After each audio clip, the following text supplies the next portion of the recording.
My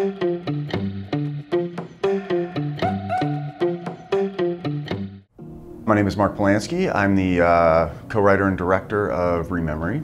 Rememory is about a sort of visionary, pioneering inventor, psychologist-inventor who invents a machine that can extract, record, and play your memories exactly as they were.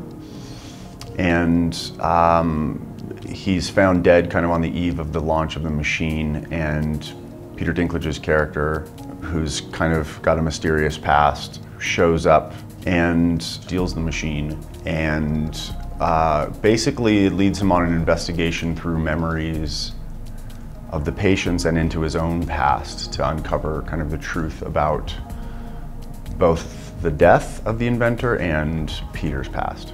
The seed of the idea was quite simple. It was years ago. I just kind of thought, like, you know, if I as an adult could stand in the actual, you know, memory of a childhood moment or of something in my past, but like just be present in that moment and watch it happen, that I'm sure my recollection of that memory would be different and changed by seeing it through adult eyes. So that was the first kind of idea, and then the machine kind of came later. And then once I started researching memory, it really opened up a lot of doors, because what I didn't really know at the time was how our brain stores memories, how we process memories, and that our memories are actually completely inaccurate.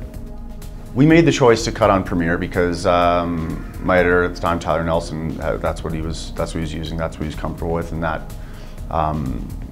it made that sort of transition with VFX, with all those things, much more seamless. There's a lot more visual effects than you think. You'll watch the movie and probably not think there's very many at all, but there's a lot.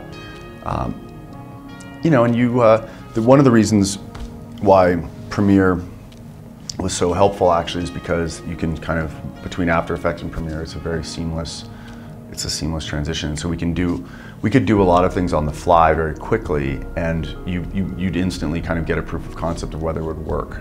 You know, there wasn't a kind of like, oh, well, let's put a pin in this and get back to it later. It was kind of like we could work through those things, because you always have this kind of mental checklist of what you want to get done. And if you can sort of check those things off as you go, rather than, oh, you know, I'll give it to the assistant editor and he can kind of take a whack and we'll take a look at it tomorrow, or whatever, you know, just little things like that. Tyler was really fantastic at just kind of implementing things quickly. Rememory specifically is it's a real look at humanity.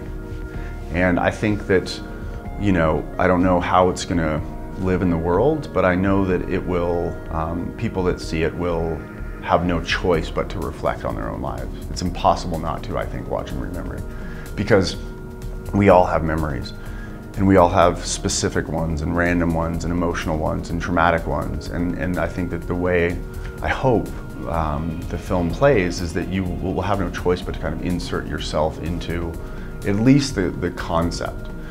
You know, it doesn't necessarily need to be Peter Dinklage's character's story that you will maybe relate to or not relate to, but you will relate to this idea of who am I, and why am I the sum of my memories? Am I here because of what's happened to me, and try to understand that better. So I love just, you know, from that idea to the fact that this thing now lives in the world, and bringing all these people together to make that happen in the grand scheme of things, a short amount of time. You know, I mean, our premiere is exactly 1 year to the day that we started principal photography.